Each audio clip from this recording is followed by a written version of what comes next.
What up, TikTok? Hey, hope everybody's having a great Friday. Hey, don't let anything that's negative in your life dictate the rest of your life. Does that make sense? Hey, we all go through some hard times. We all go through some emotional stressors, maybe at work, maybe at home, whatever it may be. Don't let that dictate who you are and how you react to the rest of the things that life throws at you. Does that make sense? Like if you're feeling pissed off and angry all morning or all day, you're going to take that energy and you're going to present it to everybody else that surrounds you, your loved ones, your soldiers, whoever it may be. You're going to use that negative energy and it's just going to make everything worse. Try to be positive. Pick something positive in life that's going really well. Use that positive energy and let that dictate the rest of your day. We can harp on the negatives. We can harp on the bad things that are going on in life. It's not going to help us. It's not going to help us move forward. Stay strong, keep pushing, drive on. Happy Friday. What's up, Trash Talkers? Hitting you up this morning with a special promo on how to dress when you are doing PT in civilians, but you want everybody to know you're an Army. This comes from the Buddy Beckwith fashion design of how to work out. So first, you can notice the RI panties. Not Ranger panties, but Ranger Instructor panties. The green socks, the knee brace for the old guys. Don't forget the M frames. Now the shirt, don't wear the Trash Talk shirt while you're running. This is just for the promo. You want to put on like an 80-second shirt or like your favorite airborne shirt so everybody knows that you're a veteran. That's the most important thing. And you start with this stretch. Buddy Beckwith taught me this one.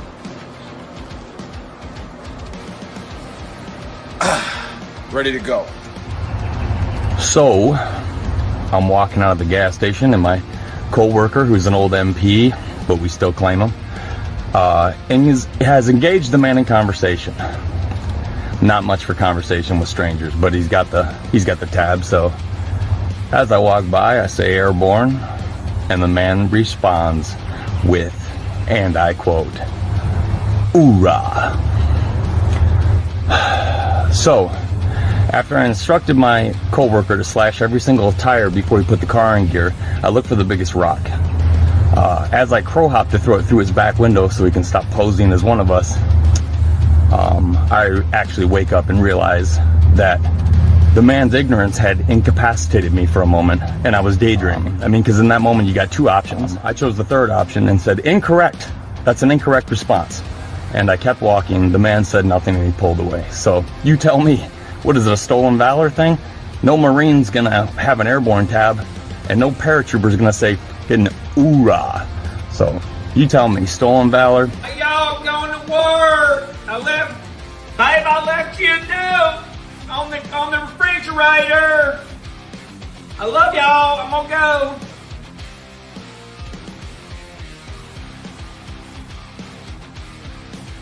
Hey, go get dressed. Get ready for school.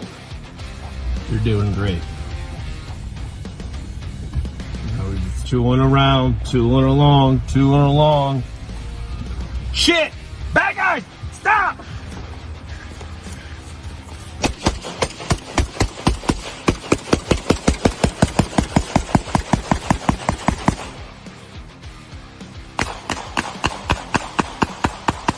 Let me break it down Barney style.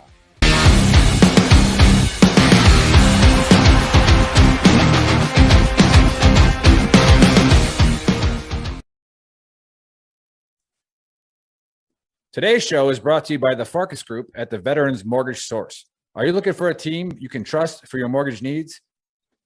The Farkas Group is our trusted partner on the podcast. I served with Zach, and he will definitely give you the best rate possible. Their goal is to educate veterans across the country on their earned VA home loan benefit. If you're looking to purchase or refinance your home, reach out to these guys for competitive rates or any information you may need on obtaining a VA mortgage for your property. They are licensed in multiple states. If they are not licensed in the state that you live in, they will still give you the advice that you need and the rates you should be looking for. This is the Veteran Trash Talk Hour, hosted by Nick, Dave, Joe, and Buddy. Real warriors making fun of other real warriors. Try to not get triggered. What's up, Trash Talkers? What's going on, Gruntworks, and anybody else watching on some other platform that we don't know about? I hope everything is going awesome. This is going to be a great Saturday, great show. Dave, I think Dave died. I'm not sure. What? But we don't know I didn't where hear he about is. this. He shouted out something in one of his 4 languages he speaks, and I don't know where he went. I don't know what he's doing. But either way, I'm pretty sure it's some kind of family thing. He didn't die, so don't panic. I think it's okay. He's alive. He's alive. I mean, I think he's at a soccer game. That's I think it's a soccer game. just close to going to He calls it football.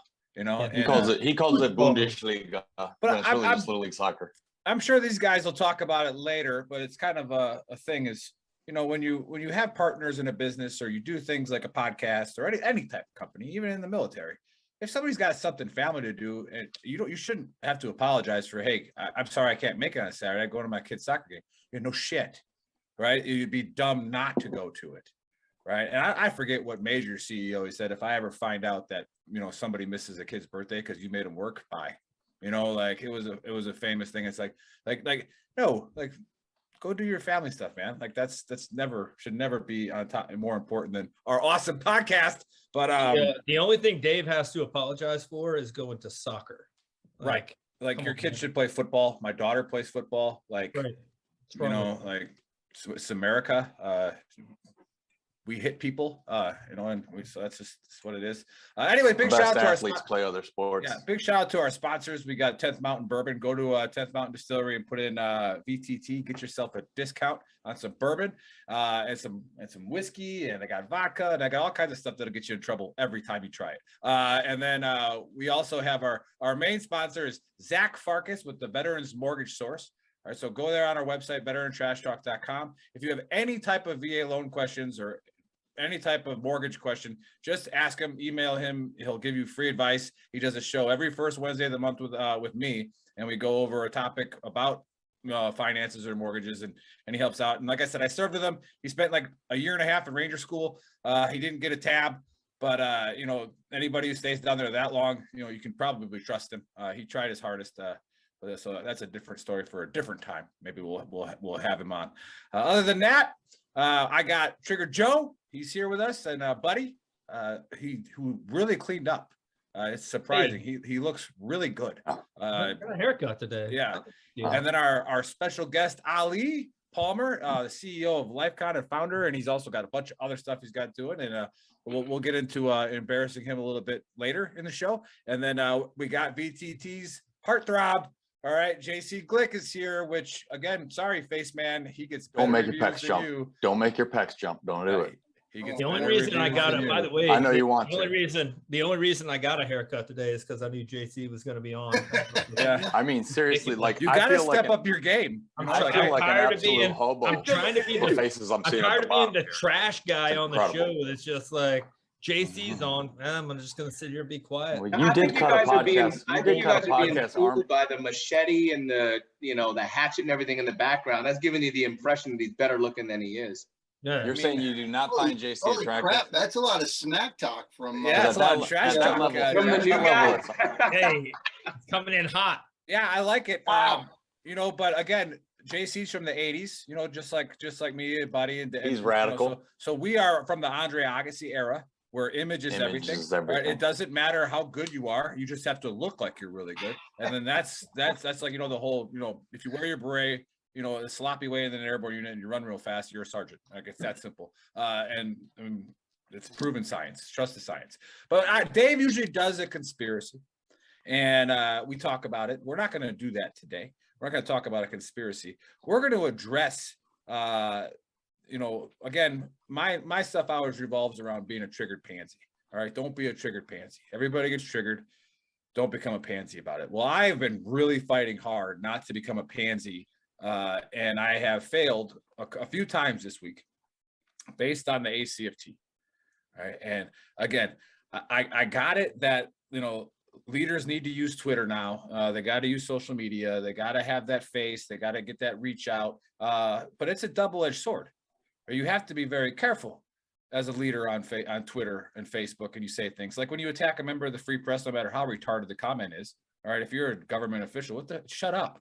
Like that's the free press. Just like don't bring any attention to it. We've already talked about that with like Tucker Carlson's retarded comment, right? And so like PRT, how long has PRT been around for, JC? About 10 years? What? Ooh. What the current what PRT. we're running now? No, PRT, like with the in, climbing drills and Yeah, that the started conditioning in drills. 2009. Yeah, I was 'Cause 12 it years started ago. right before I went to SLC. That was in Right. 2009. 9, yeah. PRT, if you would have been doing PRT for the last decade, you would be able to do 20 leg tucks. Yep. Even the women. Like, so again, we are the wokeness of our leadership in the military based on their tweets. Now, I don't know if it's like they haven't given us anything else because that's where they show their face. All right. Based on their tweets, they fell for the wokeness and they wanted to seem cool and they cut out the leg tuck. Right. It would be cool if you cut the leg tuck out because, you know, it just was, there was so many things about data-driven points that it was bad for you or not good for you or, you know, impossible to do. Okay, got it. But no, you did it because people complained and they whined. And then we get away from the point of what's our military supposed to? It's supposed to kill people. So if you can't do a leg tuck, I don't think I want you in my foxhole. Hey, right? That's my take on it. I totally disagree. Though, it's scientifically proven that in order to shoot someone in the face, you gotta do a leg tuck. find, fix, and destroy the enemy, you don't need abdominal muscles or arm strength.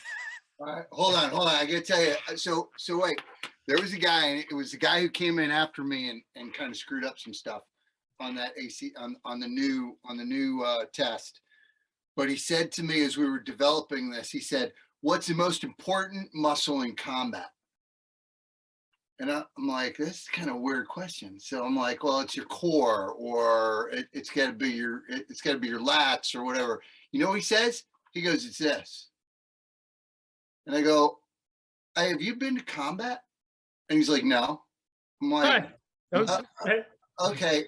He's some physical therapist who decided that this is the only thing that counts in combat. And then I see where you're going with this. Right? How do you transport this? He saw Black Hawk Down. That's why. That's disastrous. I'm like, I got a physical Here's the last safety, sir. I got a physical therapist telling me what's important. He was like some big triathlon guy, which is like initially when we wrote this, there was no 2-mile run because I never had to run 2 miles in combat, especially in t-shirt and shorts. But he brought that back because that's what he likes to do. And he's like this little skinny, runner type.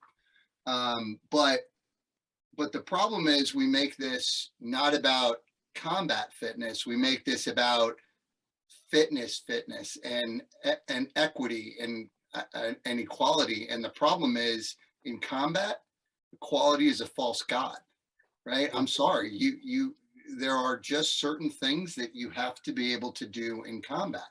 And look, I'm not going to say that there's lots of stuff that there's women who can do it that men can't. And I want them with me on the X. Absolutely. 100%. Got no issue with that.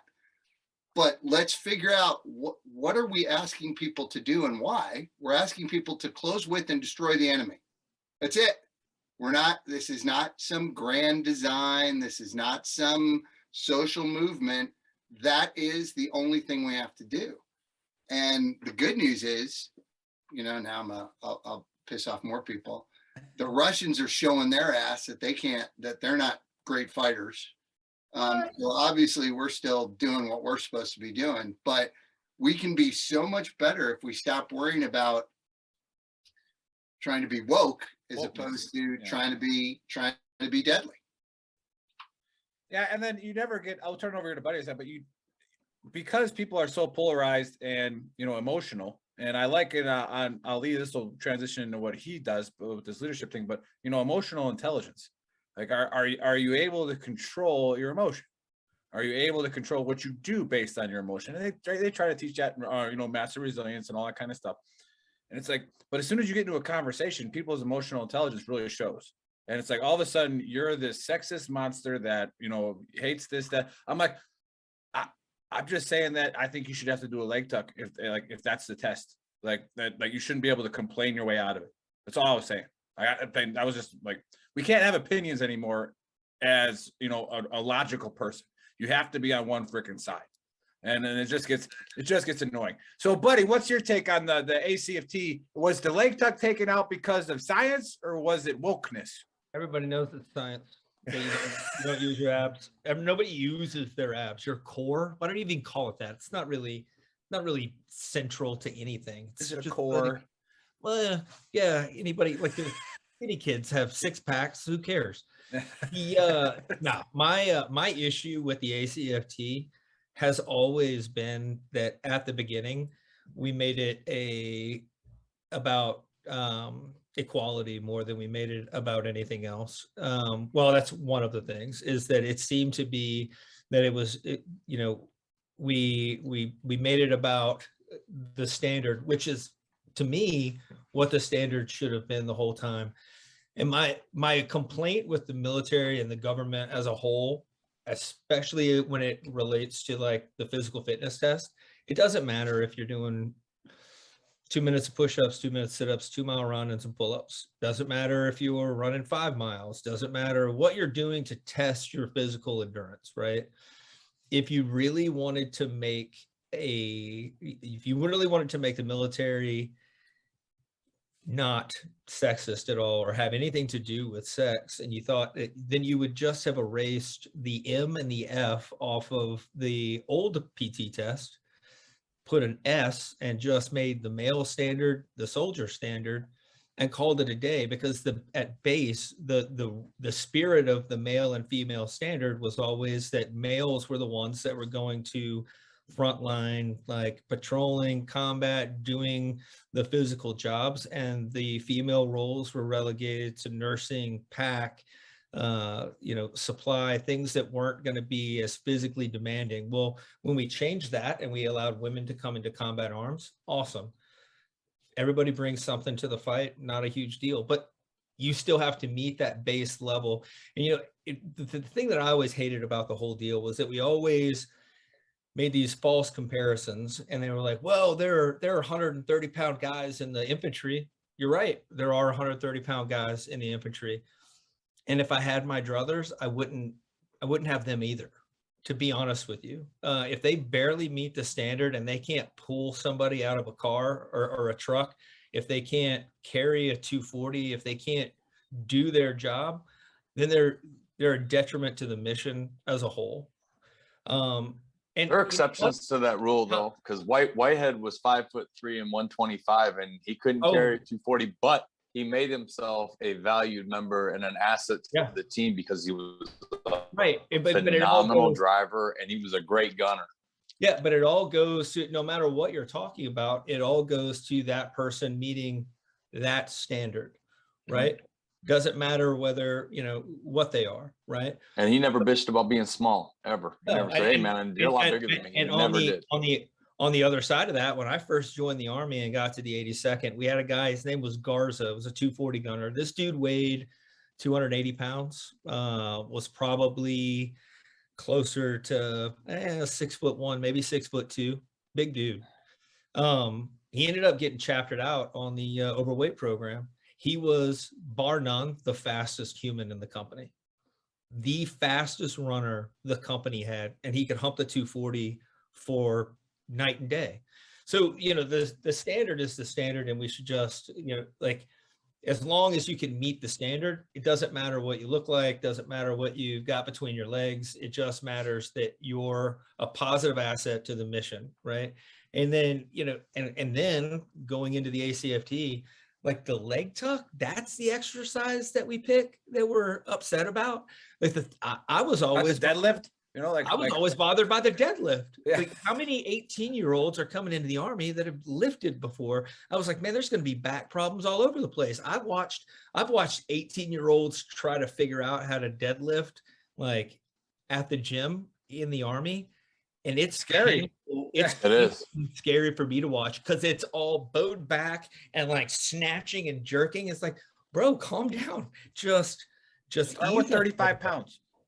Yeah, you're going to hurt yourself. That's always been my issue. And the amount of money, like Rogue, You should have bought stock in Rogue. Hey, the caveat off you, so behoove everybody to listen. All right, you go to get our store, a Safety Brief line. We got all those shirts for you. I know a Sergeant Major of the Army, Grinston, was once a first sergeant. All right, go back to your first sergeant days, Sergeant Major, and go back to your first sergeant days. And when I would look at, as the senior trainer of the company, when I was a first sergeant, I would look at the PT plans, and I would say, okay, that's not PRT, get rid of it. That's not PRT, get rid of it. That's not PRT, get rid of it. And I go, I told you guys at 1500, once you get approved by the brigade master fitness trainer that you can train and coach in the weight room. All right, at 1500, you take all your fucking guys to the weight room. But from 0630 to 08, it's what the Army tells you to do. Right. And PRT, if you do it the right way, is tremendously effective for kids who are, like Buddy said, 18 and have never lifted before. You know, those little tiny little leg lifts that you do, all that stupid stuff that we hate doing as athletes, right?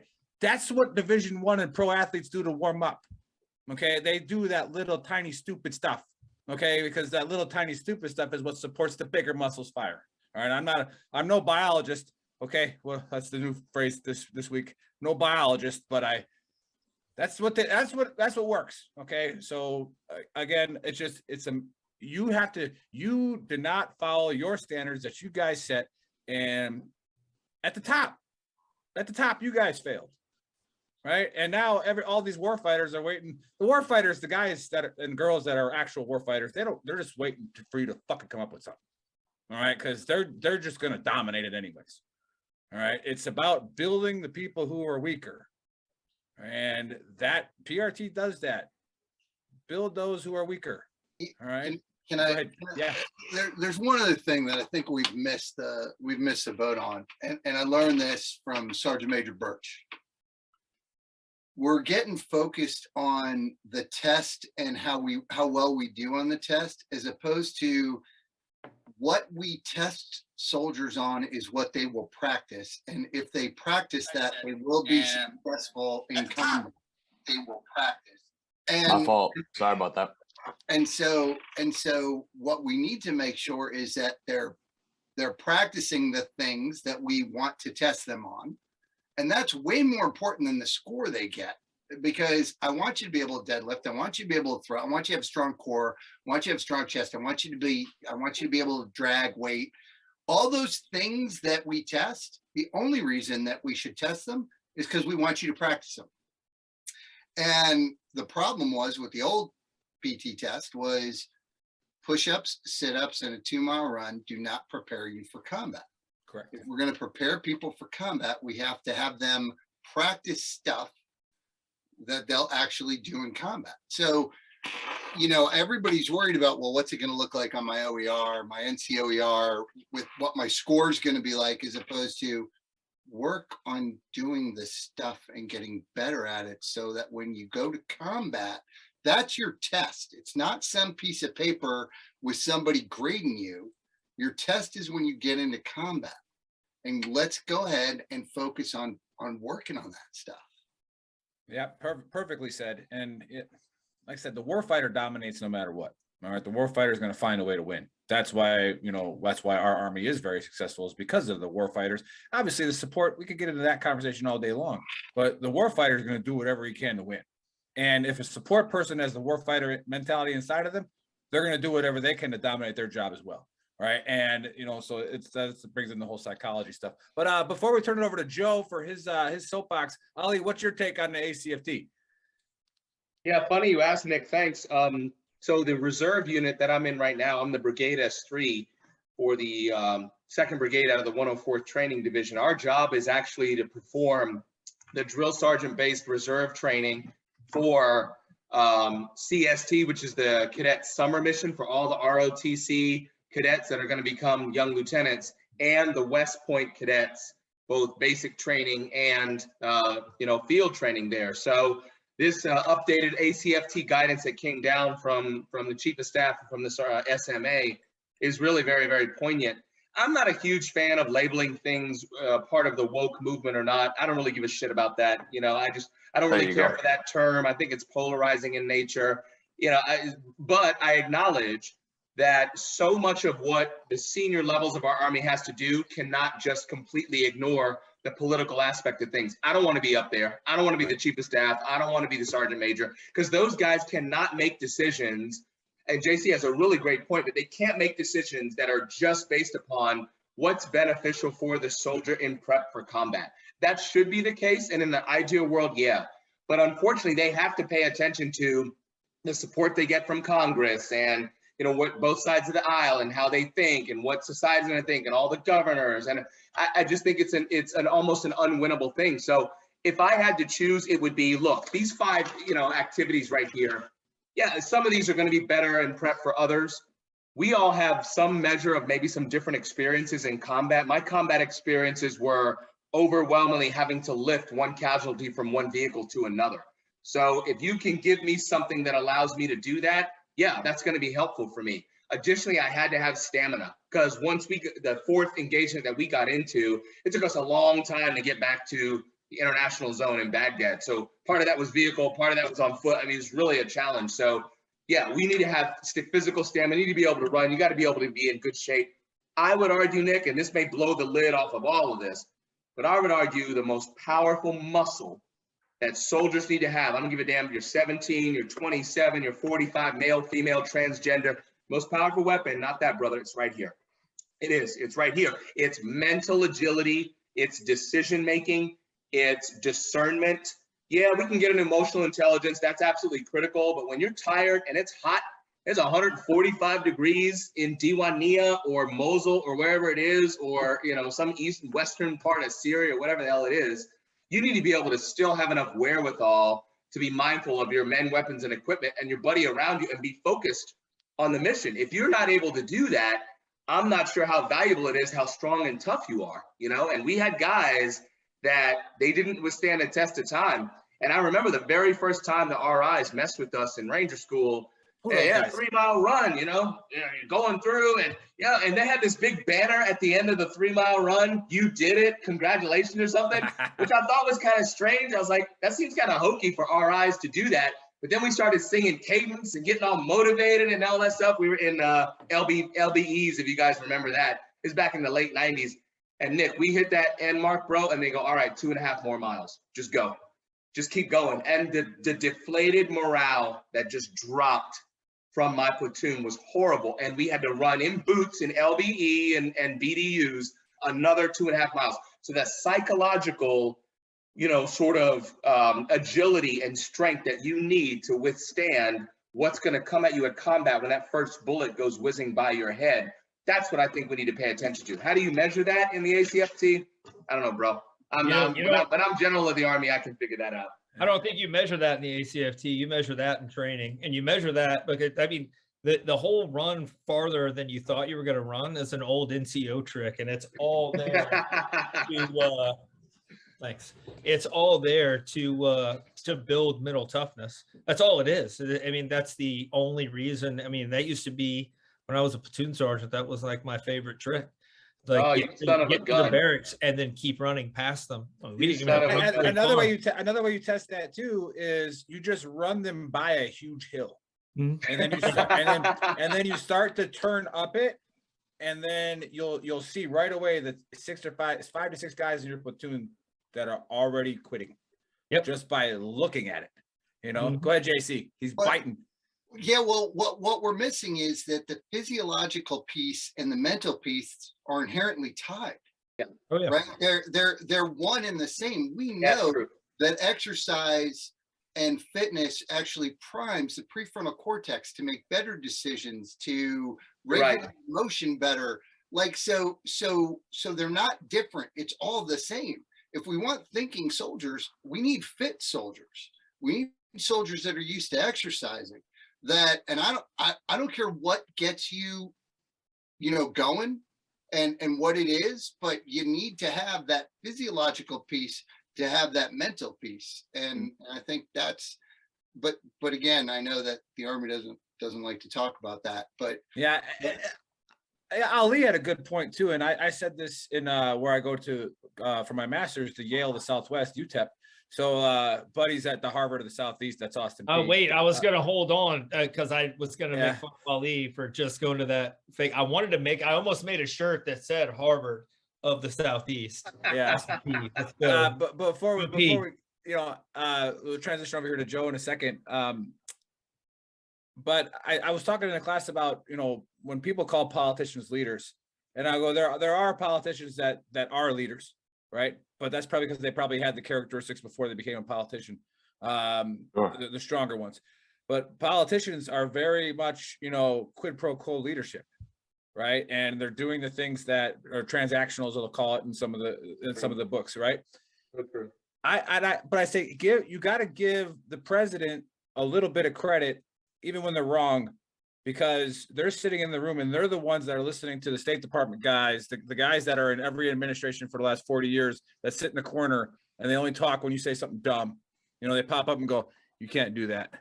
And they're like, why? Just case in point, Cuban Missile Crisis. All right. When Kennedy thought about invading Cuba, there was a smart guy sitting in the corner and said, if you invade Cuba for that reason, Russia will invade Turkey the next day for the exact same reason. Right? You honestly think any elected president has this knowledge just before he became president? He didn't know this shit, right? He's got a whole team around. Okay, but he ultimately has to make a decision when he listens to all these briefs about, yeah, we'll win in this country, that country, but 200,000 will die in that country. It's just we're gonna have to swallow that. All right. You're the one that has to say yes to that. So like what Ali was saying is like, I don't want to be in that position, right? Because now you have to own that. All right. And, you have to live with that. Look at every president's picture 5 years after office. They do 2 terms, right? They age 40 freaking years, right? Because you will have no idea the amount of stuff that they're taking on. Now, the current one's going to be a skeleton. And he's already dead. So like, I don't know if he's going to make it. It's weekend at Bernie's every time we see him talk, it's like somebody's holding his arm up, and then pulling the string so his jaw opens. But like, come on, man. Whatever. Come on, man. So Ali said something, and then you just said something about the president, the SMA. All those people have to make decisions based on. Well, they have to take in politics. They have to, at least in part, in politics. And I'm going to quote the Big Earl here for a second about something different. That's good. Inflated. Probably a good idea. We said it at the beginning of the COVID thing. I don't have to judge you. COVID's going to judge you. And if you're not physically fit and you get sick, there's a good chance you're going to die. That's a real thing. Well, the problem with making decisions that affect the soldier for political reasons is that, today it might be fine. Tomorrow it might be fine. But when those boys get on those planes or those boats and they go over to the other side of the water, and they get into a fight in Ukraine or Russia or Iraq or anywhere else, they're going to get judged. And if your policies didn't do what they were supposed to because you bowed to political pressure, then what kind of political pressure are you going to take? Or who are you going to blame? Are you going to blame the SMA because he told you that you needed to do something and then you didn't do it? Or who are you going to blame? And at the end of the day, it all goes back to the warfighter. Same as every other thing. When you're the one who's got the skin in the game, we don't give a shit what the test is. If you want me to stand on my head and kick 45-pound plates up with my feet, fine. I'll figure out how to do it. Right. Yeah. But the point is, every good warfighter I've ever known, PT was just the morning warm-up. It was the most fun of the day.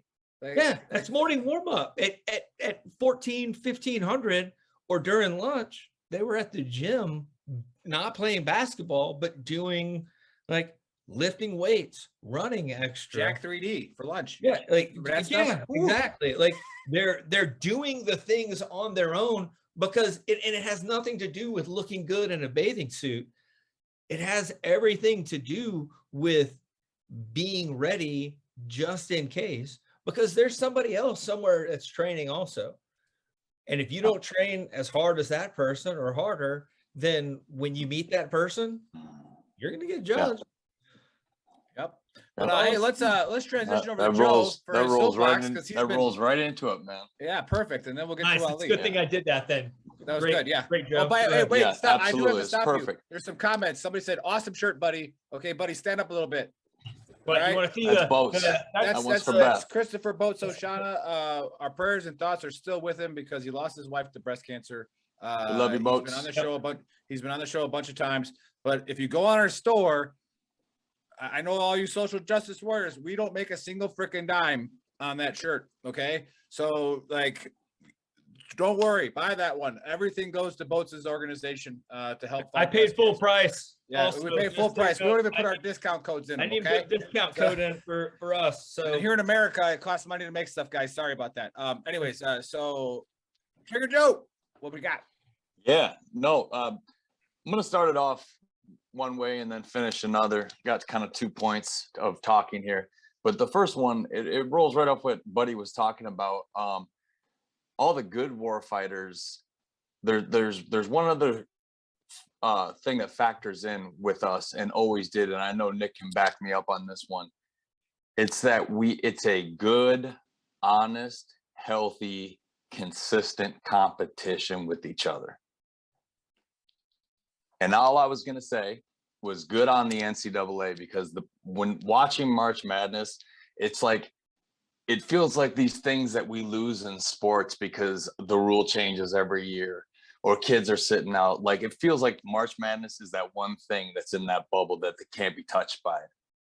You know, because even college football is being affected by that now. Kids are sitting out because of their draft status. They're not playing for a national title. It's all over the place. It runs rampant. Michigan, I'm a Michigan fan. They sat out like 20 starters one year and got blown out. And I was like, this is ridiculous. These kids have to break legs to be pulled off the court in March Madness. You know, watching teams like St. Pete's, who are the little guys, they go out there and, you know, shoot, they're a 15 seed in the Elite Eight. It's just so cool watching good, honest competition where it's like, man, I'm going for broke. My style against your style. Let's see if our defense beats your offense. And it's like good, honest competition. And it's actually refreshing to see, because it might be the last bastion of hope for that in sports outside of like the World Cup. But anyways, was just, you know, love March Madness. So the other thing, we're gonna have I'm gonna tell you a little story, and it's a asking for a friend type moment. All right, no, I know Buddy, the story very well. Yeah, I know the story very well. Gonna make fun of it. that guy that talked to you, Joe, was a liar. Okay, I made out with him for 2 seconds. It was 2 seconds. We're all fathers here, right? Sure everybody. I know. Everybody here, Dad. Yeah. All right. So this guy, know him well. Story is very similar. Saw combat around the same time I did. Had a military marriage that fell apart, like so many do. From a different area and knew nobody in North Carolina. Most of his people had moved on and done their other things because he got out of the military. So marriage falls apart, and he's got a son that's his whole world, and he can either tuck tail and run back to what he knew before the military, or hang in the pocket and be a dad. So with the unchecked case of PTSD, drinking habit, and hooked on the pills that they were feeding him, he stays for one reason, and it was to be a father to his son. After 7-8 years of that, he finally realizes this isn't really living, because all I'm doing is being tied to where my ex is. So he finally, kind of meets somebody, and it's the right person. They get married, and she's from his hometown, and they were high school sweethearts. It's a story about and she even moves down to give it a real shot, because she knows how important it is for this man to be a father to his kid. And finally they come to the realization, like, we'd be happier if we went back. We're going to have to make this work another way. And he moves. He takes his 2 babies that he has with his wife, and he has to leave the one behind. All right. Does everything he knows how to do. The move is extremely difficult, had a rough 6 months, but never missed any child support or anything else like that. But for 10.5 years, which is how long his son was alive, he was in his life every single day, and it was because it was the right thing to do, and it's what he wanted to do. But once he moved back, it was like within 2 or 3 weeks, it was like he was a guy who abandoned his kid. And his son starts to get bullied, and it's having a really, really rough time. And I can tell with the situation, he's about at the end of his rope. Son actually writes a note saying he's going to hurt himself. At that moment, he's terrified, gets on a plane and flies down, spends some time with his son. Feels like he's doing the right thing, feels like everything's going to work out. And it's like, okay, all right, he gets it. He knows I love him, but he's struggling with the fact that his dad's not there. And they both feel it. Comes back thinking, okay, I flew down. Maybe I put a blanket on that fire and things are going to be all right. We're going to move forward. Takes 3 days before the ex calls back and says, it's worse than ever. Everything is, and he finally, it's the straw that breaks the camel's back. And he finally comes off the hip and says, you know what? Every single day that I've moved up here, every single phone call you've given me about him is negative. It's obvious you can't handle the situation. Just tap out. Give him to me. Just stop. Stop playing this card like every time I get upset, I'm the crazy veteran. When all it is the fact that you're too selfish to raise anybody. And the structure, the rules, the family, the discipline, the actual core values are here with me, not with you. Just admit it. What's good for him is to leave and to be here. And of course, he gets, the crazy temper veteran card at that moment because it's the easiest card to play, and so many people know that one. So here I am trying to figure out what the next move I should tell this guy to be is, and I'm honestly saying this soapbox because I don't fucking know. Get it out, brother. I don't know. I don't know what the next step should be, and terrified for the well-being of this young man, and it's eating him alive. So, it's gonna be a complicated fight. So, I'm all ears to suggestions. Go ahead, buddy. So I had a buddy that was a lot like that, and his name was me. And so when I got divorced, didn't have the pill issues or the drinking issues. I had a addiction to deployments. And like my ex-wife moved out of the house 2 days after I deployed on my on one of my last deployments, and I ended up having to have my parents come up and live at my house, take care of the kids, do all that stuff, right? Then I got home and I had both kids for about 3 years, and it was a little bit opposite. Now I have my son here with me, and my daughter moved up to live with her mom. But the reason that she moved up to live with her mom was because I was wholly unprepared as a single SF dad to deal with the needs of a 13, 14, 15-year-old girl. Everything I knew, I had gotten off of cheesy fucking movies in the 80s and 90s. Not that I didn't try, I tried. It's just that we didn't speak the same language. And when we did speak the same language, it was just butting heads. But we quickly realized, well, we didn't quickly, it took 3 years. We realized that, hey, she needs her mother. And the same as your son or your friend's son needs his dad, is how she needed her mom. And sometimes you just have to explain to the other parent that it's not a competition.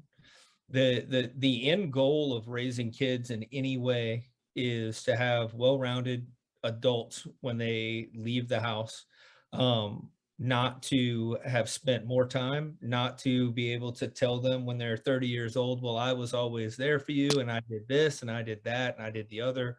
That's not the goal. It's not a competition between parents. No. It's supposed to be like I talk to my ex-wife every week.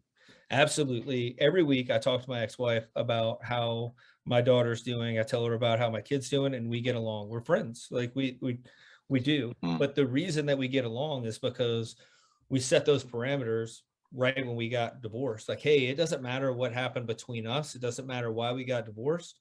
We're still parents, and we'll always be parents. Your friend and before you do that, buddy, Yeah. before you do that, you know yeah. No, I full know. on There's that it takes both parties. It does. And when there's no participation coming from the other side, you can't bully your way through this one. You know what I mean? So it's very difficult when you, it's very difficult. Like, okay, let's say Saturday night when we used to do the podcast. Okay. At that hour of night, you shouldn't be getting phone calls from a 9-year-old saying he's scared and he's at home by himself.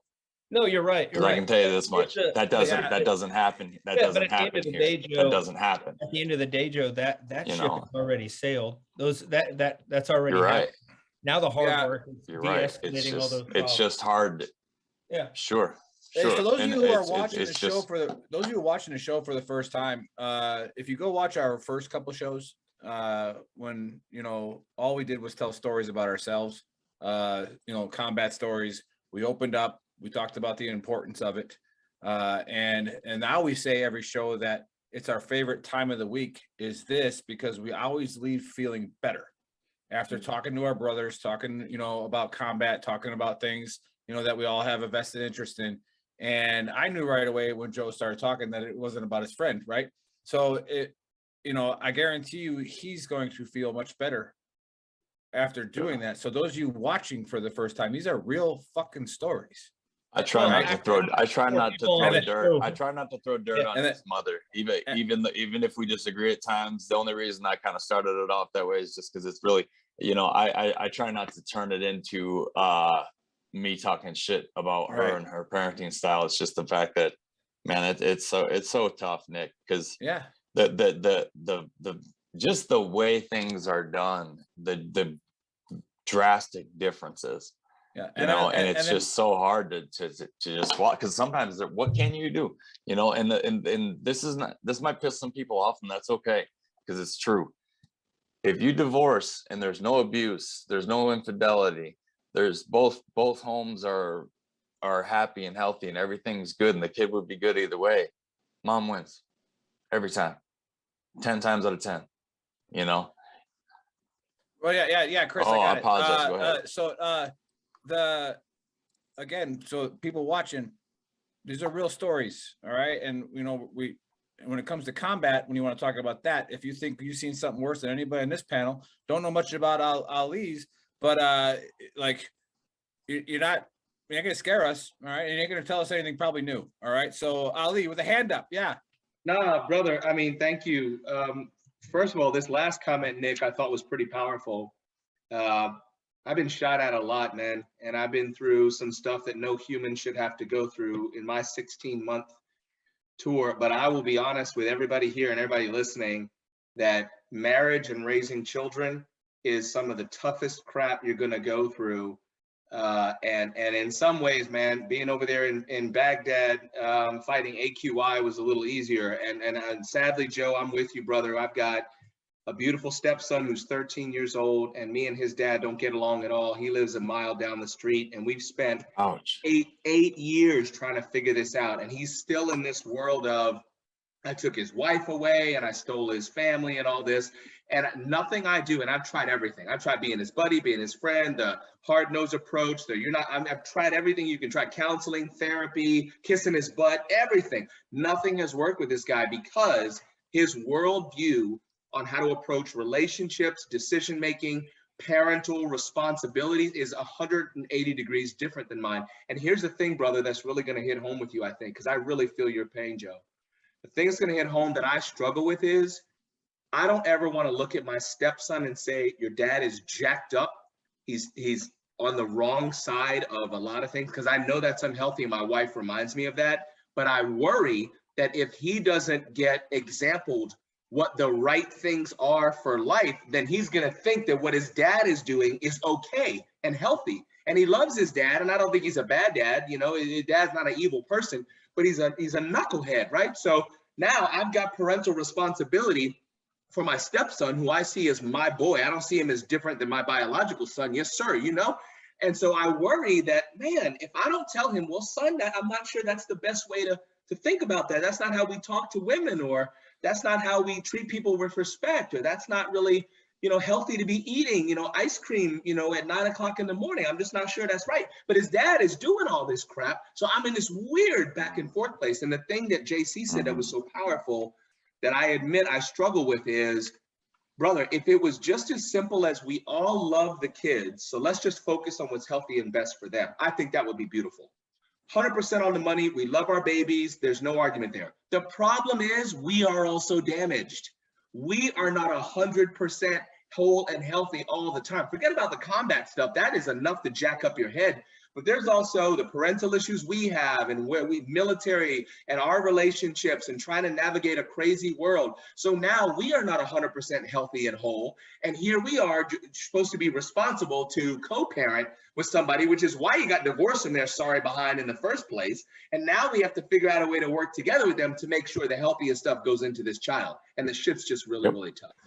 Right. Yep. That's good. Yep. And it'd be a good segue. Joe, tremendous job opening up like that. I mean, the chat thread on VTT is blowing up with people sharing some type of empathy. I don't see any sympathy, which is a good thing, but sharing some type of empathy with it, you know, and how it moves them to do what they do.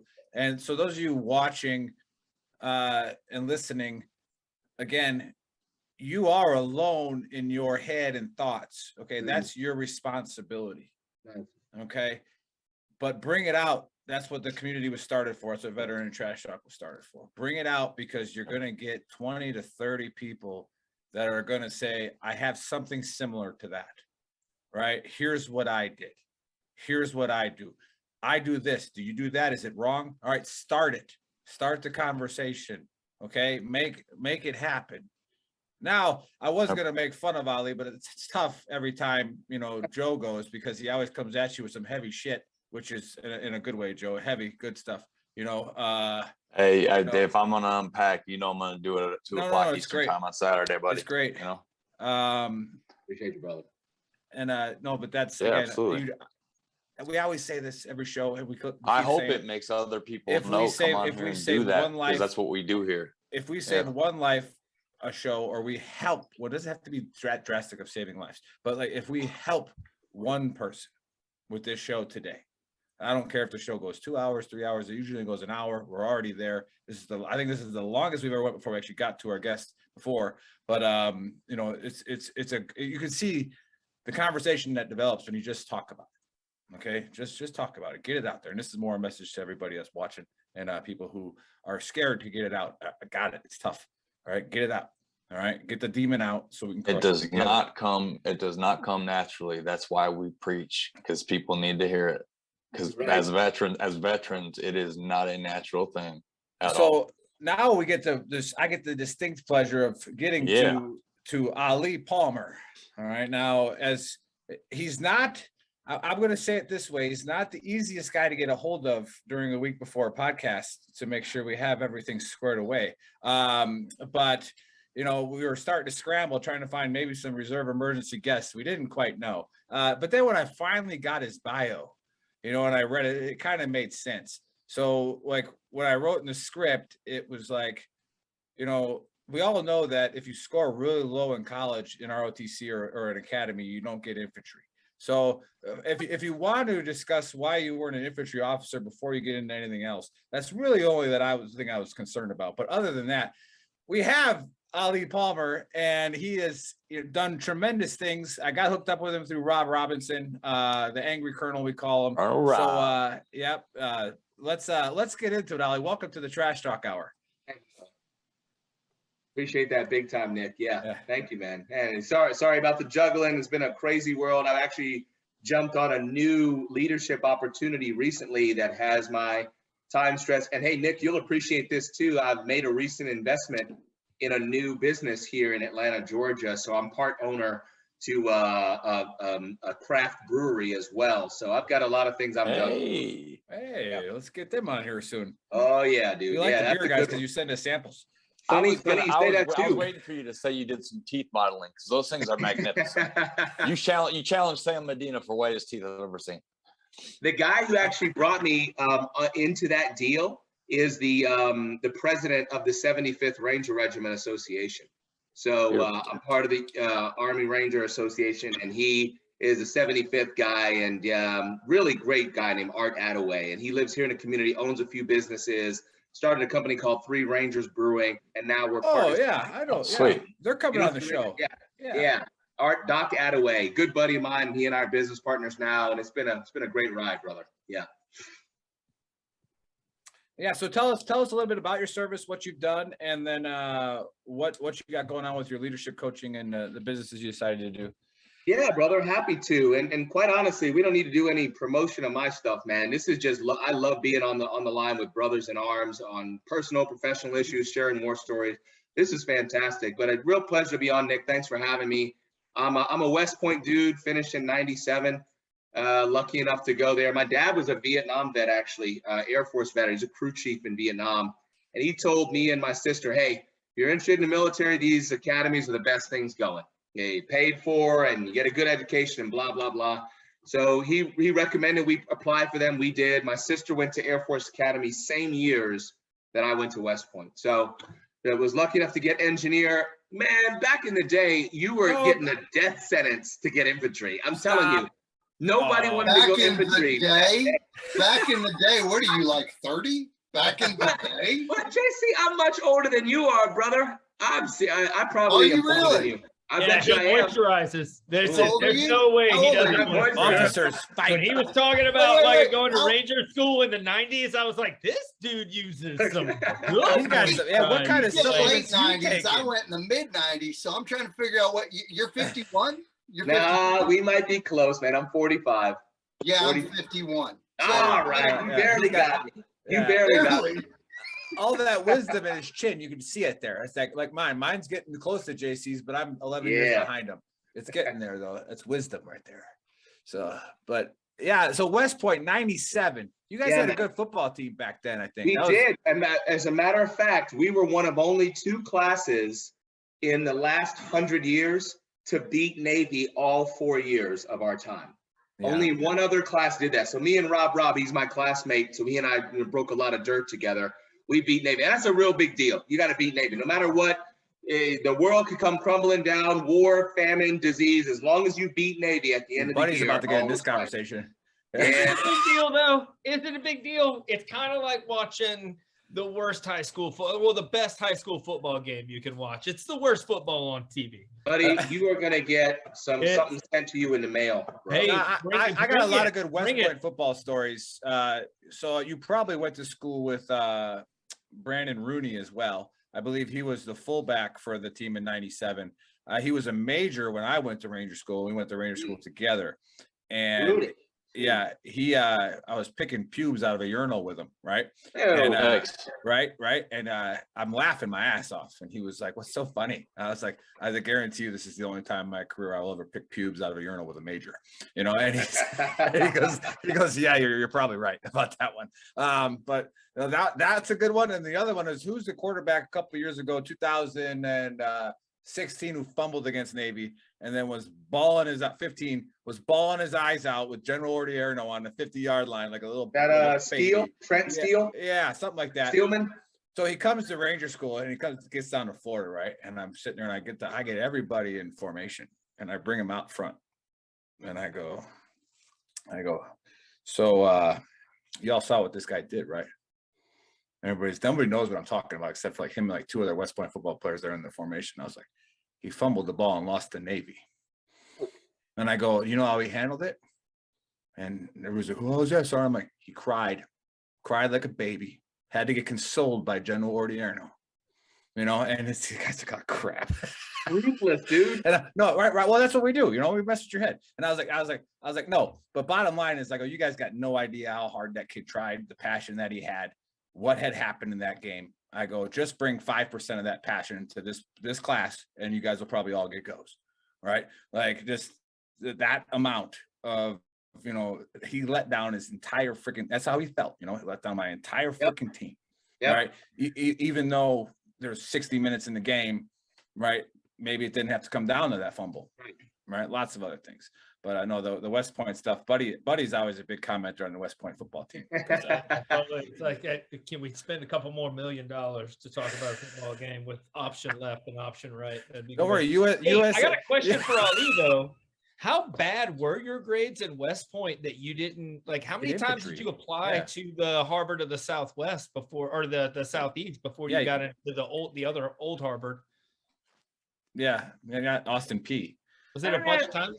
Did you not know about the Harvard of the Southeast? No, well, hold on. I'm gonna throw your question back with a question. Help me understand the Harvard of the Southeast. How did they get that moniker? And so we got started. Everyone knows it's the Harvard of the Southeast. Everybody knows the one school. Like I tell everybody, that's how it's became a thing. the Guys, Yale come on.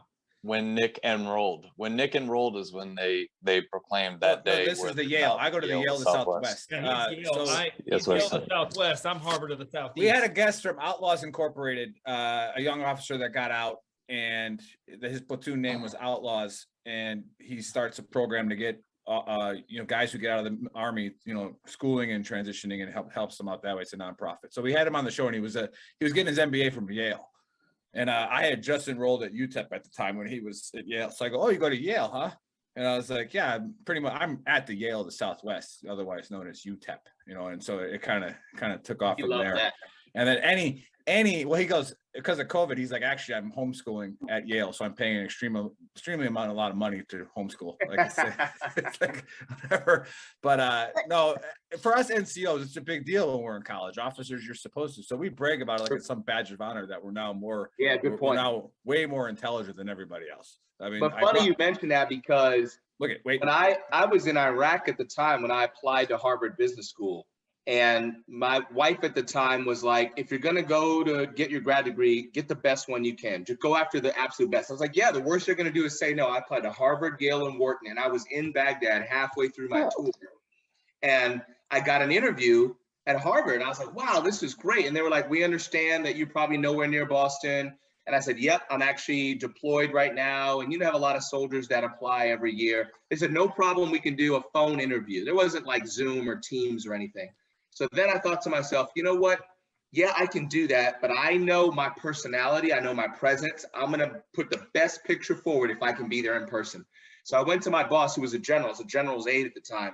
Said, sir, I know this is a wild one, but is there any chance you'll let me fly back to Boston to interview for business school? And he had written a letter of recommendation for me. He goes, yep, you can do it. Just be back. Dude, you're in if you pull that off. Wow. I did, brother. Joe, check this out. I left Baghdad, flew to Kuwait, Ali Al Salam, Kuwait, Ramstein Air Base, DC, Boston.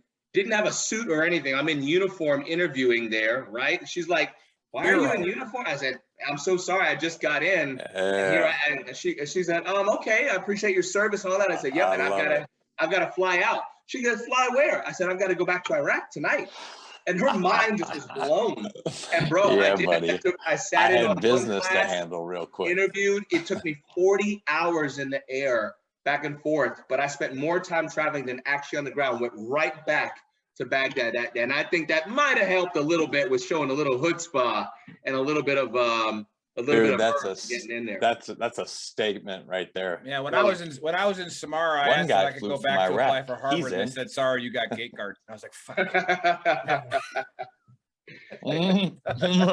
That shirt tells it all, Nick. That's for sure. Yeah, that does kind of illustrate the difference between making excuses to not be able to do something and finding ways to get the job done. Yes, nice. Fact. And I think that's the one of the big differentiators between us and a lot of other people. You know, that's a good point, brother. And let me reflect on a mentor of mine, Colonel Kurt Buller, who is a former 720th Special Tactics Group commander. Spent his entire Air Force career in Air Force. Tactics. Yeah, Air Force Academy 91 grad, good buddy of mine. I do some leadership work with his company, Intrepid Leadership. And Colonel Buller reminds us of a very, age-old adage in the special ops community that credibility equals freedom of maneuver.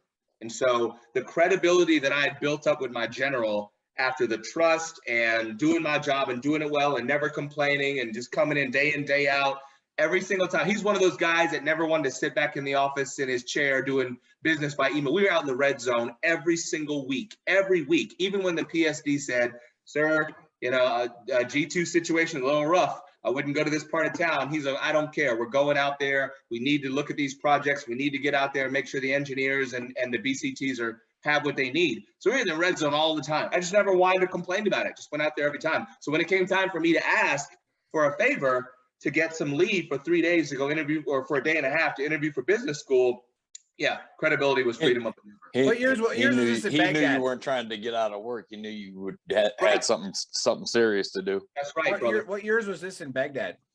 I got there April of 05. Okay. And then came home July of 06. Yeah, I yelled at a general in Baghdad just before us in 2009. That worked out real well. Now, why would you do that? It wasn't my fault. Okay, it was. So it was. I mean, it was he the did NCO. say It was with the all due NCO. respect, I did say with all due respect. Ali, because at that moment, apparently so a $5 bet was more we get important in this. his We career, get this and call. Nick just We're in our couldn't pass it up. We're in our patrol base. We get this call that says some general got a hair up his ass. I didn't know general said some VIP got a hair up his ass. Needs to be in the sector. We need to go set up a perimeter. Boom, boom, boom, boom. You know, so like I get out. I'm a squad leader. I'm getting my guys in position. I'm getting the gun trucks in the right place. And I look over and I see this. It looks like mosquito wings. Looks like a private, right? Like from a distance, right? And there's this guy just standing outside the truck with like no rifle, right? Or like nothing. I go, hey, fuckhead, you know, yes. and he looks Yes. up and he kind of looks this way. And then he kind of looks this. I'm like, and I'm walking over. I got the NCO. I got the range walk. I got the range walk, NCO walk going over there. And I was like, and when I got close, I was like, never mind, sir. You know. And he goes, no, wait. He's like, no, wait. And I'm like, what? He's like, what were you gonna say? I go, where's your fucking weapon? That's what I was gonna say, private. That's what I was gonna say to you. You know, and he goes, all right, good shit. And then dude, I'm wetting my jockeys over here. I was so ready to just lose all my composure in a combat zone, which I shouldn't have done. I lost my emotional intelligence. You know, I was about to just go nuts and all that. All that stuff. But I looked at your website is LifeCon, right? Yeah. How do you get it? Is it lifecon.com? Hey, actually, no, Nick. It's palmerlifecon.com. See? But let me say, I appreciate the opportunity to talk a little bit about it. It's a small organization, but we've been around for about 9 years. I have a team of about 25 contractors. And what we're doing, honestly, gentlemen, just ties a lot into what we're talking about here. We've determined that the right recipe for how you kind of better show up in the world as a professional, a soldier, a father, a brother, a sibling, a mother, anything, is to first focus right here. Look in the mirror and say, what's going on with me? How can I be better attuned to my emotional triggers, my personality preferences? I'll share with you, man, I took the Myers-Briggs assessment years ago, and I now know that I'm an ESTJ, right? Those 4 letters, are magic, because they tell me that as an extrovert, I feed off of the energy of other people. And so if I got to be by myself, dude, if I have to be by myself or quiet or in a close space, I can go crazy. I'll bore myself. It's stressful. The S means I focus on details. I like concrete things, the senses, what I can touch and smell and see.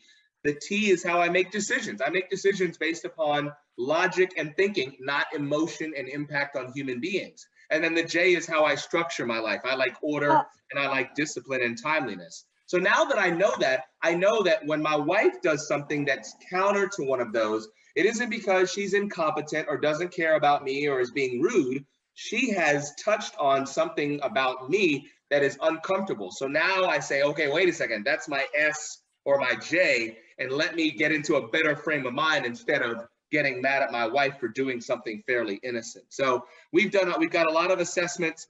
We've got a lot of coaching, a lot of leadership facilitation that we do on intact teams. I've got military units, nonprofits, faith-based, and that we work with. And it's been a really good ride, brother. And I'm really, really happy to put my version of how we help get, you know, my brothers and sisters out there, both civilians and military, better showing up for their personal and professional lives. So it's an individual program or is it a team program? Do you bring teams to it? Do you bring? Oh, both. Yeah, we have teams that can come in different venues. We have our team that we put together that's tailored to the client. We go travel to them, and we've got clients all over the country. And I will share, we recently partnered with a new organization that is going to do a deeper dimension of assessment, staffing, training, HR, organizational development. It's called Evolution Management Incorporated. And so now we're on live there, and LifeCon is going to feed up into Evolution Management. And what we're going to do is bring it to larger teams, government agencies, DOD. That's the plan. No, that sounds like a lot. Yeah, man. Yeah, it's nice. That's awesome. JC does some leadership stuff too. Buddy, there's a dog. Buddy, there's a dog there. Is that? Yeah. Buddy, the dog attack. Right. Buddy, dog. You all right? Yeah. I couldn't tell that dog was mauling. A kid just showed. You were holding something. I was gonna hold something. A kid just showed. Oh my God. Yeah, you know what? He tends to gravitate towards that. He's koala bearing me right now. Here's something that's boy. This is completely off topic, but I was thinking about when I saw your baby Joe was that, you know, they sent out a flyer for my school district that said, hey, we're implementing this new health protocol class for middle schoolers, and there's some reproductive, you know, discussion in it, and, you know, sex talk, and said show up to this, you know, this forum, and, you know, we'll go over it. You know, it's a giant school district here. 28 people showed up, you know, and I'm one of them. And one guy starts just going off on the teacher, and I had to cut him off. I said, hey, look, man. I was like, you're one of the 28 parents out of probably, you know, 15,000 that showed up. Right? I'm sure you talked to your kid about this. Okay. Like, this education is for kids who don't get the talks that you give to your kids. Like, that's the important part of it. And it's a little bit on topic because everybody, you know, thinks based on their experience or their own biases that they have what it takes. And unless you take an assessment like the Myers-Briggs, or there's other ones, you know, that you can take, where again, it's all fluff if you don't take them seriously and you don't, you know, actually try to work on some of that stuff. True. But yeah, the Myers-Briggs, I like that one as well. I thought I had it in these notes here, but it's in another book. But yeah, you take that and it allows you to actually, if you take it seriously, it allows you to see where you suck, you know, and it's like, wait, okay, that's why I suck at that. Right. And again, those of you watching, and then I don't know how many times people have to say it. I'm sure JC and can talk on this as well with his leadership experiences. Is like, we love pat. I mean, everybody knows my sarcasm. I like patting myself on the back, you know, especially when I, you know, beat Buddy in a debate, which is every time, you know, and it's like, but yeah, you're a master debater. Yeah, master debater, right? So like, I saw what he did there. Yeah, hands down. But I remember, I'm more of a early 90s baby as far as like, you know, my influence. I was born in the 80s, but the early 90s was my influence. And, you know, the movie Thank You for Smoking, you know, I watched God, that. what a great movie. That's so underrated, bro. I watched that religiously, and that's how I developed my argument skills. Was you don't have to be right. You just got to make the other person wrong. And it's like, and then that's it. So, but no, like I said, I got off tangent there a little bit, trying to segue JC into some conversation because JC is wearing our Wolverine shirt, right? We've been ripped off by Till Valhalla now and somebody else. They're all like this is kind of what triggered me as well. This is a shirt from Chummy Vet Apparel.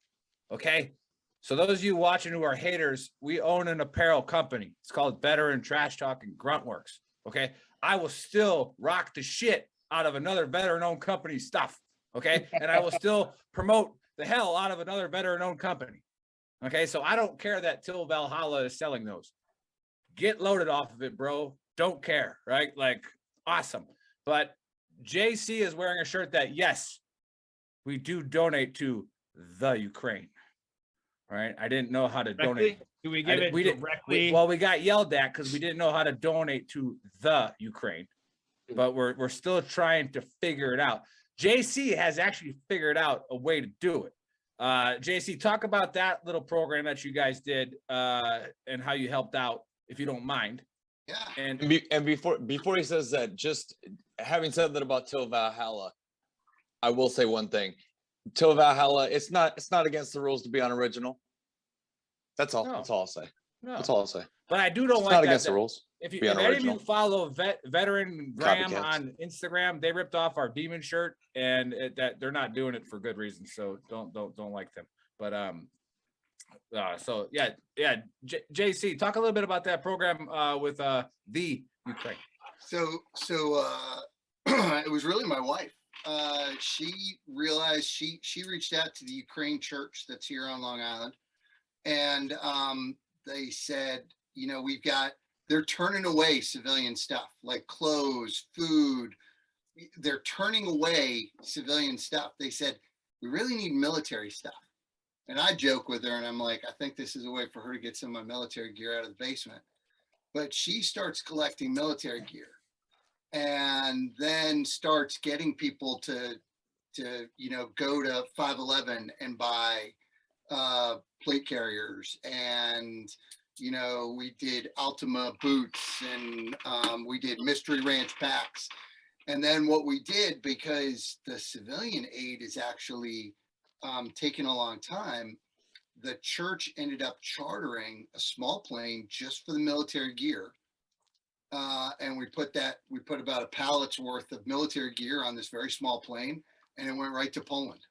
So, you know, what I can tell you is if you find the Ukrainian church in your area, I know they desperately need. I talked to Trox about this the other day too. The one thing that they're struggling with is military gear. And what I did was try to provide low vis military gear so that, you know, they could, because I have a feeling this will turn into a low vis fight for them as the longer it goes on. So I think if you go to your Ukrainian church, if you don't have a contact, reach out to me and I will make sure that the Ukrainian church finds one near you that we can start, you know, getting more planes over there. Do you know if you could also go to the like a Ukrainian embassy, if you have an embassy near you, and give stuff to them? They should be able to get stuff over too, right? Or no? I would think so. I would assume they can. I don't know where, you know, I guess the folks in DC could do something like that. Yeah, I got we're in bed with Ultimate Sacrifice Foundation, and you know they have friends that are also taking care of Ukrainian refugees. So you can watch a lot of our shows and get connected with a lot of nonprofits that we brought on here and actually listen to them talk. Right, you can see who they are in person. So if you want to get in bed with them and give them money or give them products to take care of stuff, then at least you see the person. Right. And again, the last claim to fame for Veteran Trash Talk was, again, we had the Warriors for the Outdoors and the Wildlife Foundation out in Midland, Texas. And, you know, somebody watched the show and loved that he gave all the equipment to the veterans. So the veterans went on these hunting trips and got to keep everything. Right. And so we don't know who it is still, but this person watched the show, and thank you if you're watching today. Watch it and wrote him a check for $50,000. Very cool. You know, and it's like, it again, if we can help one person. So go to, you know, say it again, Ali, the website. The Ali LifeCon, or is it Palmer LifeCon? Thanks, brother. It's PalmerLifeCon.com. Okay. Yeah. PalmerLifeCon.com. Go check it out. Remember, it's always better getting advice, you know, from somebody outside your circle. A lot of times it is. So, you know, go there. If you got, you know, plans, aspirations, you want to get off the couch and do something. If you think you're a leader, don't know if you're a leader, go check it out. Because you never know. Man, leadership, I know JC will probably talk for hours on it, but we got a hard stop here coming up soon. But like, you're a leader every day. Nice. You know, and if you have a circle of people, there's a couple people in that circle that you are leading right now, right? And so why not identify your weaknesses, identify your strengths? Yeah. And then that's actually really big, Nick. And can I just jump in there, because yes. I hear every single day people say things like, Well, I'm not a boss. I'm not a manager. They even use the term, I'm not a leader, because they don't have a certain title or a certain level of authority. It's an enormous mistake. Some of the stories and the journey that Joe shared today are some of the most powerful demonstrations of leadership that you can do. Sharing your story, sharing your journey, sharing your perspective. Good leadership is good communication. It's good honesty. It's good empathy. It's good followership. So to your point, brother, if people have never heard that before, they're really wondering or struggling, how do I get to a position where I can better influence people in my world, whether it's your kid's teacher or your neighbor or your ex-wife or, you know, your children? I guarantee you there are strategies and techniques out there that can make you more effective. And what that does is it makes you just a better, healthy, and wholesome person. Well, thank you, brother. Yep. And the caveat off what Ali said, listen to this. those people that you're Buddy, pay attention. Those people, like Nick said, those people in your say. circle that you're already taking on the role as a leader for, that are following you. Yeah. Their well-being is your responsibility, because they're not allowing you to lead. They're expecting you to lead. And they're trusting that you, and they're trusting in what you're saying, and they're looking to you for it. So to be the best version of yourself is taking accountability for your people, and really identifying what you're good at and what they need to get the best out of them. And like Nick's got a retirement party coming up, and I'm actually excited to see the amount of people he's picked up along the way, because I know how he operates, man. Most people that serve with him, they stick around for a while. Nice. So it'll be interesting to see, because yeah, that's it. It's true, and definitely when Nick says that, you know, when he's been RSVP, by the way, he got it. When he's been passionate about it, it's been about the times when he was the first sergeant. I don't go on Facebook. And take responsibility for those people because you love them, you know. Yep. But how much? Man, it's been a good show, boys. I love it. April 30th. How much of your course, though, Ali, is dedicated to the most underrated key to leadership? That's a firm but caring knife hand at the correct knife hand. Like, how much? George, you give him a knife hand. That you go through it. That like should the be the distance first knife hand. between the forehead, like the different angles, depending on if you're angry or if you're just like showing and you're, you know. Is it a lot? Not a lot? It depends, brother. I mean, it really probably. I feel like you don't even have it in your course now. Now I feel like it's a little bit on the, shabby side. Smoothies. Talking about Myers and Briggs. You can't even probably be a good Myers icebreaker. It'd probably be a good icebreaker or motivator, you know, to all of your classes to start off with. Okay, the first thing we're talking about is knife hand. All right, so Georgie, whoever really in charge, if you don't have this mastered, nobody will take you seriously. No, we'll let JC close us out here. Quick shout out to our sponsors again: 10th Mountain Bourbon and Zach Farkas at the Veterans Mortgage Source. We're always looking for more sponsors. We have tremendous podcasts that we brand with Season Crazy, the Stone Vet, Cliff Bauman with the Mental Health Warrior. And we have Throw Punch Monday with Len. All right, Len's a rock star, Cliff's a rock star. They're all rock stars. If anybody wants to get on there and, you know, give them the freedom to spend more time on their podcast, obviously a sponsor helps that. So if you can help them out, again, to you people who are really concerned about other people's money, VTT doesn't get that much of it. Okay, we get enough of it to pay for the people like Chris to produce it and stuff like that. And then it gives veterans a platform to, you know, share their feelings, share their thoughts, bring more guests on, all right, from different angles, you know, and that way we can have more conversations. Whether or not I agree with the ladies at Throw Punch Monday, which they had targeted me last Monday, that's okay. It's okay, Len and Monica. All right, that's all right. I believe in Women's History Month. I like that it's there. It just triggers me when people celebrate it because it's that month to celebrate. That's a trigger to me, right? Doesn't mean I don't understand it. Okay. And it doesn't mean I don't like it. It's the fact that it's like, oh, now you care. Oh, cool. Are you going to care in April? Or is it over? We make the masculinity joke and we're like, well, I'll just right. And that's the thing, on top of a bar and have you try to kick me. Right. But that's the thing, to where where if I share my own personal opinion, I start getting targeted by Monica. I know you're watching. I love you, Monica, but I start getting targeted by Monica for, you know, not understanding women. I was like, shit, that was not even the conversation. Like, it just triggers me because I want to do everything I can for all my brothers and sisters, no matter what fucking month it is. So, hey, JC, close us out, man. You got the honor. All right, so let me hit one thing real quick. There's nothing wrong with being philanthropic and making money at the same time. We can't spell that word. Don't even know. I feel like you're calling us stupid. And did you call us names? I did. I just called you names. And what language? It would is that behoove you. Irish? It would behoove you to look that up. But no, seriously, like there's no difference in being giving and making money at the same time. That's a good thing. And what we should do as veterans is we should lift each other up while we climb. So if I can make somebody else's life better, but we shouldn't be expected to do things for free, because right, like I go and I get on the website and I buy a t-shirt. Capitalism. To help somebody. And I'm not looking for something for free just because I know somebody, or like, we got to lift each other while we climb. But that's probably a different show. I want to go off of what Ali was saying and what Joe was saying. You know, yes, people are looking to you to lead.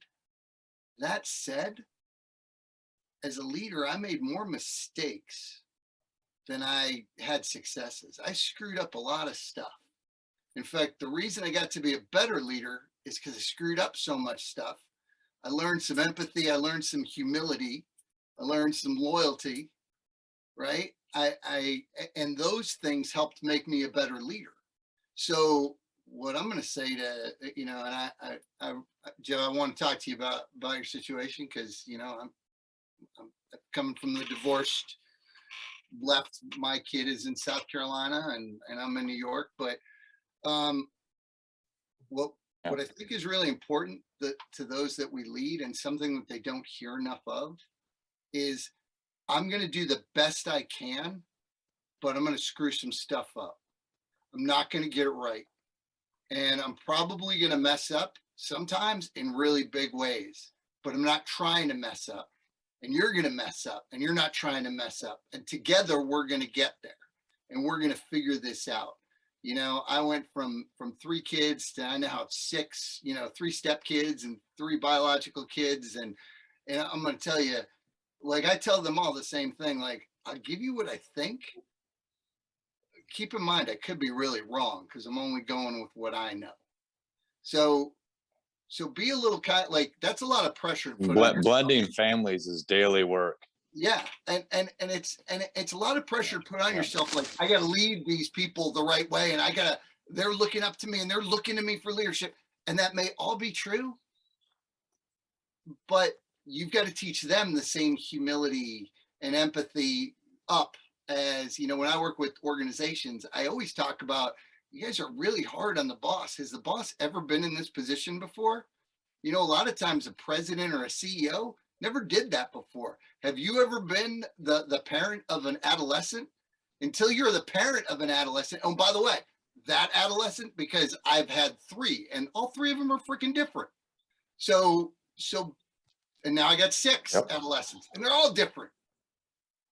And you screw up. But what I want you to do is, let's all be kind to ourselves a little bit and go, like, we're gonna screw more shit up than we get right. And when I look at what my parents screwed up more shit too. And I mean, I'm jacked up, but I'm not super jacked up. I could be worse. And I think I want you to take that you got enough pressure in your life. You ain't gonna be a perfect parent, because you find me the perfect parent, and I will show you somebody that's doing something fucking shady behind the scenes. I'll tell you. Becky, come up here. No, I'm just kidding. That's a shout out so that I could maybe get a neck massage later for that comment. So go ahead. Yeah, sorry. I had to throw that in there. Go ahead, Jesse. Go ahead. That's it. The close out. I think he's done. Yeah, close out. Yeah. So we got to work on that, JC. I'll put that in the AAR. Sorry. I thought that was actually pretty poignant and meaningful. No, it was. No, it was great. It was great, but that was more like a 10 minutes into the show conversation starter. Oh, sorry. So, but no. Well, hey, to close it. I'm just messing with you. To close it out though, it was Wentworth Miller who was the star of Prison Break. Remember we had a Lieutenant Nick, tell me his name. I'm screwing it up. He looked just like him from Prison Break. I didn't see Prison Break. They don't show that. Crying out loud. We were in Iraq. Green. Lieutenant for the other platoon. Yeah. You mean Green Platoon?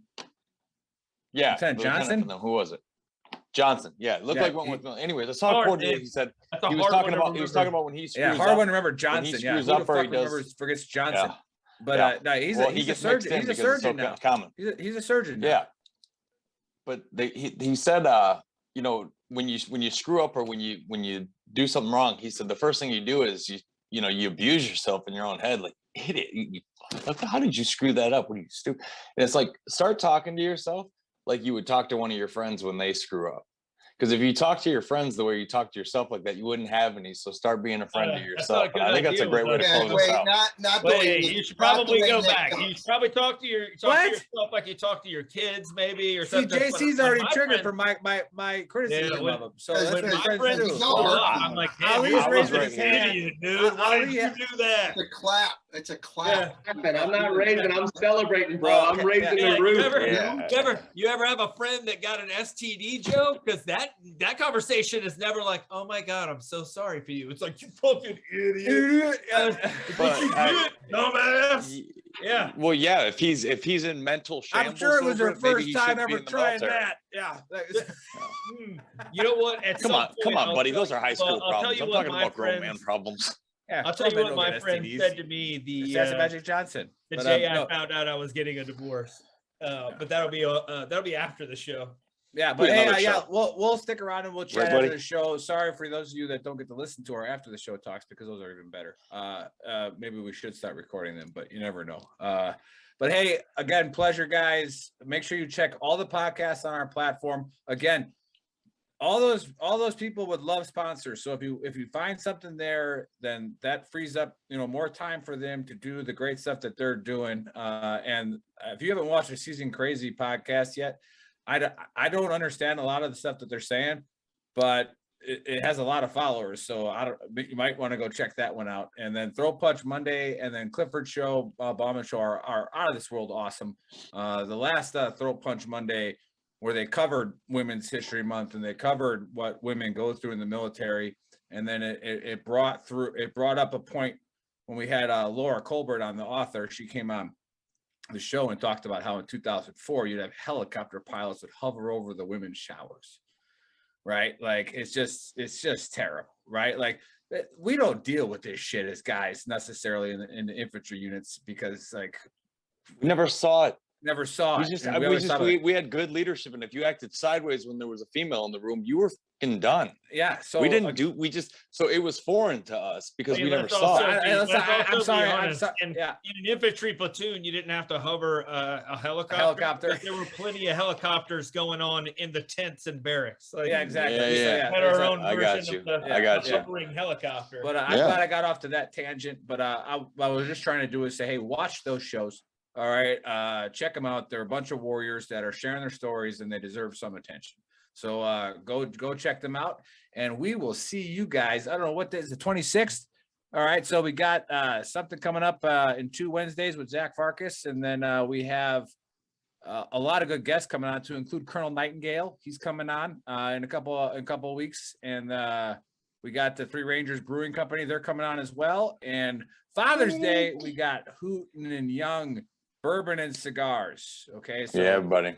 Not the guy who played Hoot in Black Hawk Down, the actual Hoot. Okay, so we will have Hoot on, and we'll smoke some cigars on Father's Day and drink some bourbon and have a great time. So again, thank you, Joe, again for your soapbox. Powerful, moved a lot of people. And JC, glad I did it, man.